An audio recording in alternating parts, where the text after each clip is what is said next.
G'day mates, it's Black Vulpine here, and I'm here with OzziFoxy here today. We're gonna no, that's a terrible intro. Today we're gonna be reacting to Reardon debunking fake and dangerous viral videos. This is one of a series. You introduced me to Reardon quite a bit, didn't you? And so yeah, we actually met her recently at a book signing as well. That was a huge honour. It was a lot of fun. Huge honour as well. And so Dave's quite funny. Dave is quite a funny man. So here we are now. We're doing a reaction to one of her videos, and I hope you see this, and I hope you can tell us what you think of it as well. Welcome to How to Cook That. I'm Reardon, and this is an episode of Debunking, where I take a look at viral clips that you've sent to me to see if they are real or fake. Let's start with this first one from Blossom, from their most viewed video, which has 110 million views. They take a stick, dip it in water, then dip it in sugar, put a peg on it, and let it dry.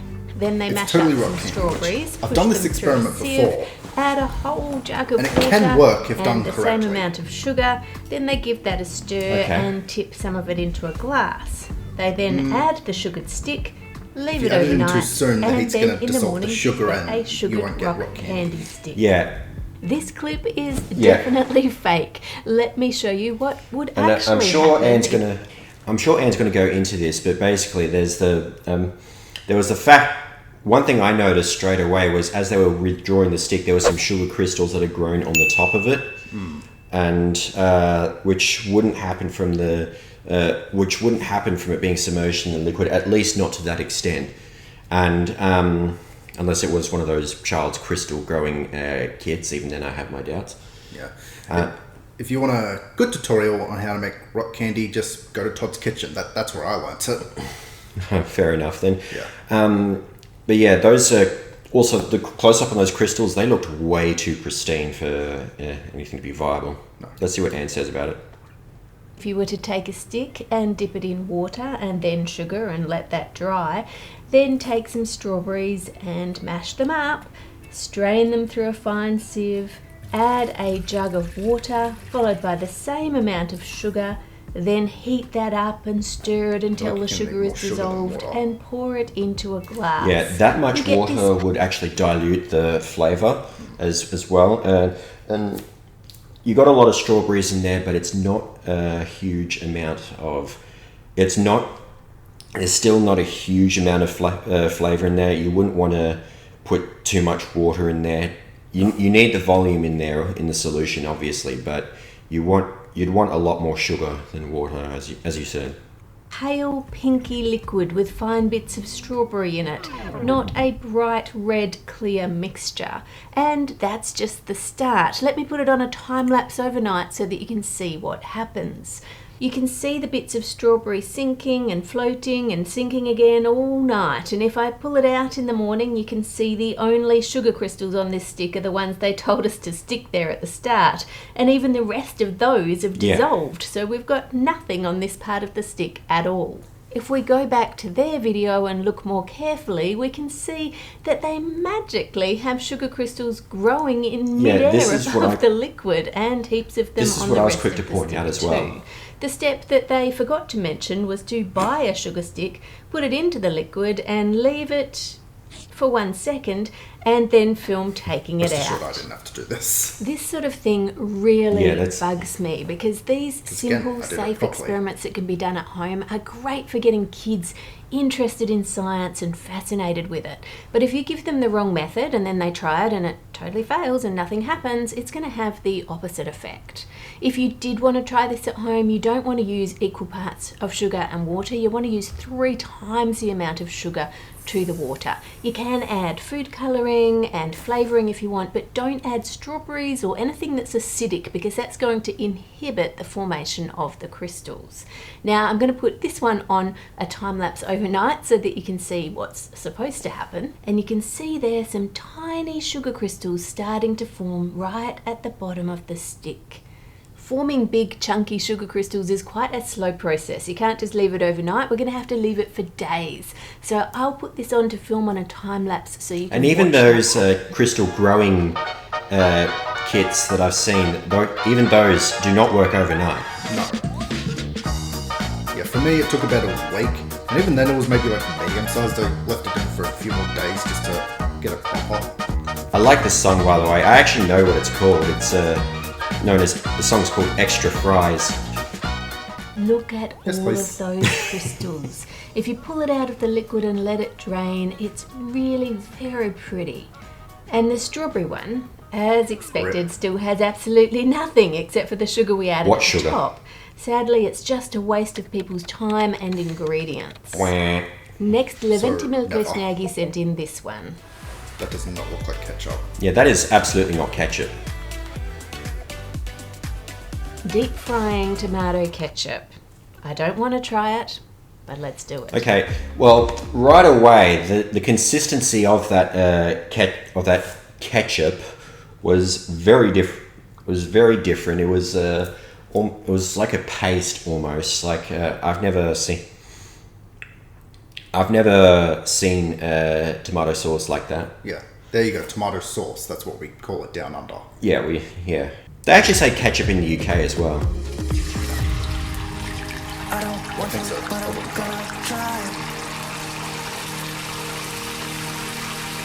Now this is actually very dangerous. Ever added water to boiling oil? I have actually. And did you get severely burnt in the process? I did not get severely burnt, but like, okay, so at the kitchen I work with, we cleaned the countertops at the end of the night as we do, and there's a surrounding surfaces have the fryers there. Occasionally we get some water that drops into the fryer. Now the fryers have already been turned off at this point, but the oil is still incredibly hot, and water dropping into that fryer causes the oil to sizzle very aggressively. Now these are just a few little drops, but it can still cause it to go like, and makes you want to go, whoa, back up. Yeah. So now a fire hazard. can be a fire hazard too, because if it got any more aggressive, it could create a steam explosion, and that's actually what's happening here, because tomato ketchup is mostly water, and so water sinking to the bottom of oil, it's going to boil rapidly and it's going to condense into steam, and because of the oil above it and because of the pressure of the oil above it, it's going to condense, it's going to sink down, and it's going to expand rapidly. Yep. And you got a building force and containment and release of pressure explosion. See, even this, I would want to stand well clear at this point. Best option now is just turn the stove off. No, best option. Tomato ketchup is around 70% water, and water is denser than oil, so it sinks to the bottom. And now, because the oil is hotter than the boiling temperature of water, the water very quickly turns into steam, and that steam takes up a lot more space than the water, so you get this sudden expansion and these explosive-looking bubbles which shoot very hot oil everywhere, as well as potentially causing burns. If you're cooking over gas, this oil can hit the flames and ignite. Yep. So why did this not happen in their video? Because boiling oil is round about, or at least heated oil is round about 300 degrees Celsius, and water, as we all know, boils at 100 degrees Celsius, and when water boils, it turns to steam. So when you introduce water to a 300 degree oil, you're making it turn to steam very rapidly. And a rapid change in pressure is basically an explosion. Yeah. It's a bit slower than like a bomb or something like that, but it's still technically an explosion. Yeah. Or if you want to get really nerdy about it, a thermal runaway. Well, despite what it says on screen, this is clearly not just ketchup. It's probably that's ketchup code. mixed with You some need sort to of run away starch, like from a it. corn flour or a wheat flour. The starch absorbs the water that's in the ketchup, and it still does evaporate when it hits the hot oil, but it's a lot slower reaction, so you get all the bubbles, but it's not as violent. It's not. And you got the flour bubbling drawing away everywhere. most of the moisture This as is the well. exact same reason why you don't add water to an oil fire, because when that water sinks and suddenly turns into steam, it just bursts it everywhere. We did a video on that some time ago. If you're a long-time subscriber and you know what recipe video this one was in, put the emoji of that recipe in the comments, and let's just go back in time to that one. If you overheat oil, it'll first get to smoking point and there'll be like this thick, noxious So you've watched this channel for longer than I have. And then it will get to flash point, which is just where it just bursts into flames all on its own. If that ever does happen, do not tip water on it. And to show you what would happen if you did, we've got a fireman at our house today. Yeah, we'll use just a little cup of water, and it's just plain tap water, nothing else. And then try and put out the fire by tipping Jed was the at the water signing. onto it. I felt that heat from behind the camera, oh my goodness. If that was inside the house, your kitchen would now be on fire, and if you were standing right next to the saucepan, I would hate to think you would have horrific burns. Do not ever pour water on an oil fire, and do not try this at home. To put out an oil fire, what you should do is put an oven glove on and put the lid on to start with oxygen. Then leave the lid on it until it's cooled right down, otherwise it will just ignite again when you open it up. This one's just weird. It's a Pringle bread. It's real, just not ideal. Oh, we're into weird TikTok recipe territory now, aren't we? Yeah. My favourite. I love TikTok. It's where I spend all my time. In case you couldn't tell, that was sarcasm. Was that a Coke Pringle ASMR video? It's like ticking all the boxes of desperately trying to get a viral recipe on any algorithm nowadays. But the real question is, does the recipe actually work? This video had a link to a recipe, so that's super helpful. It says you need 180 grams of chips, but my packet only has 134 grams in it, so we're going to have to top it up.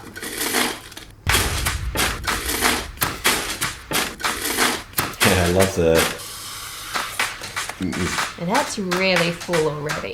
I'm going to have to split this before adding in the flour. Bandit doing his drum solo on, really. Nice.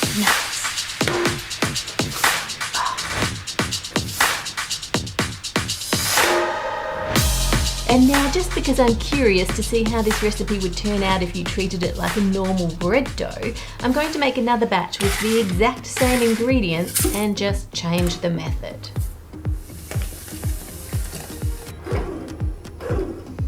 I mean, that already looks quite a reasonable dough.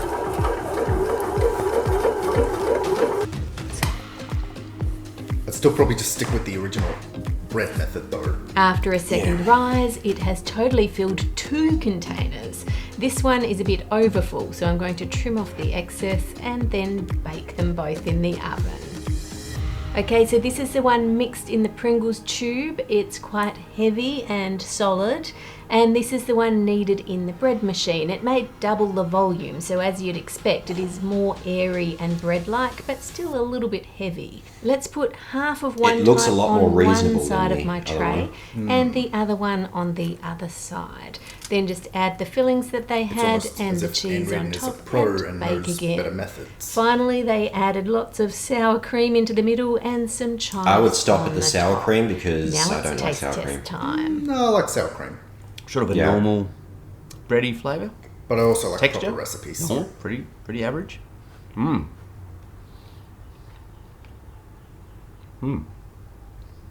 Tastes like a big scoop of burley. The sort of stuff you feed to fish. The texture is stodgy, solid. It's pretty ordinary.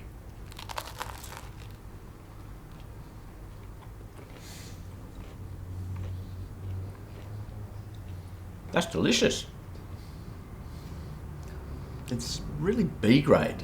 It just isn't enjoyable. It has a couple of unusual ingredients in it that aren't usually in bread. Can you detect or taste anything different?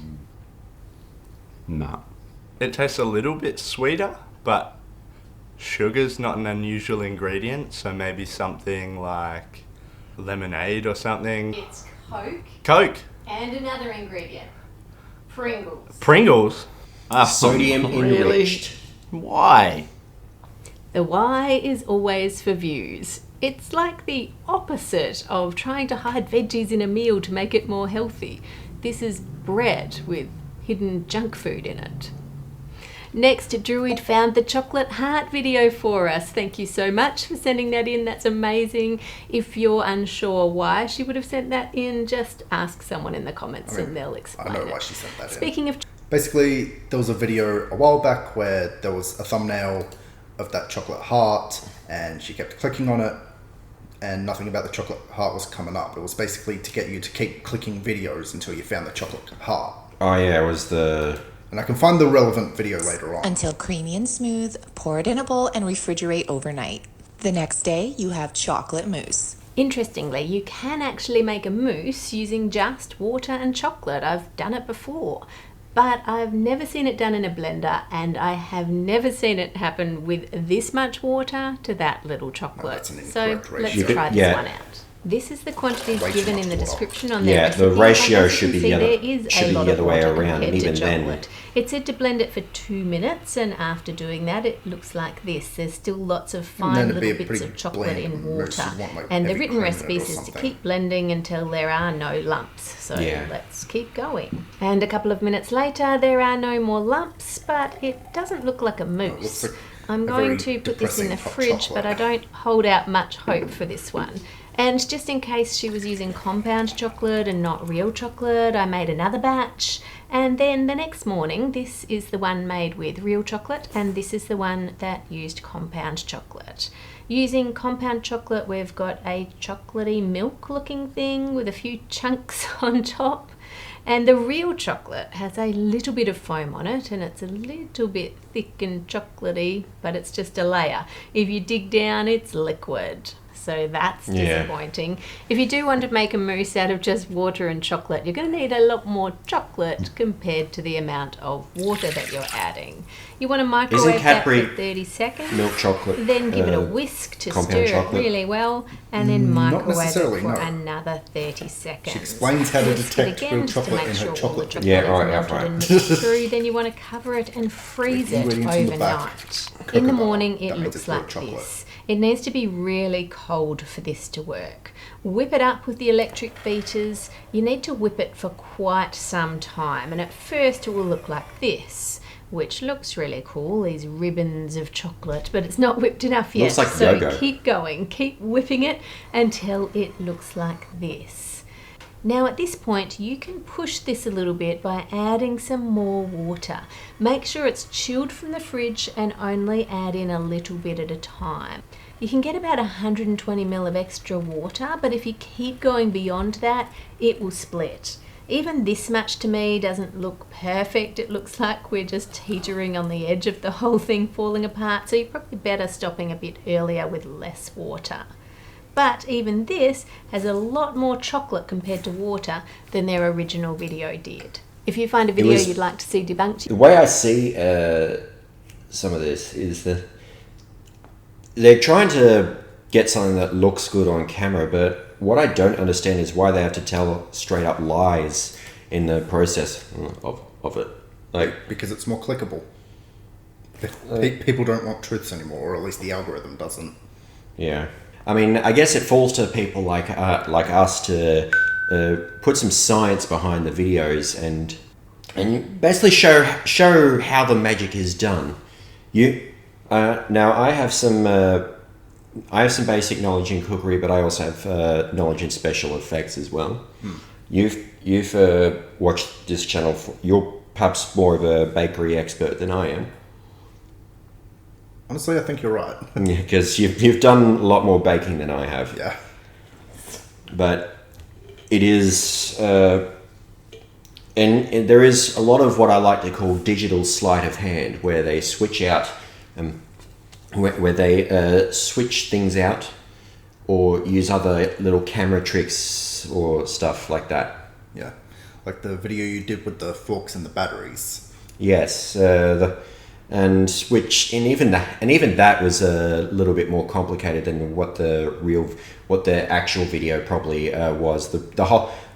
I think the way they did it was that the whole thing was just was just reversed. The way I did it was just 2 different shots with me placing the battery in, and then the coin starts floating. Yeah. But me putting the battery down was played forwards, but the coin was moving backwards.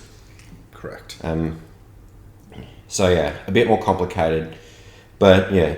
I hope you enjoyed this video. Hopefully this will be the first of many special reaction videos. And anyway, don't forget to leave a like and a comment. Don't forget to boot me on the snoot and subscribe to learn when all my new videos are coming out. Ring the bell, and don't forget to buy me a coffee as well. And I shall see you next time. Bye for now.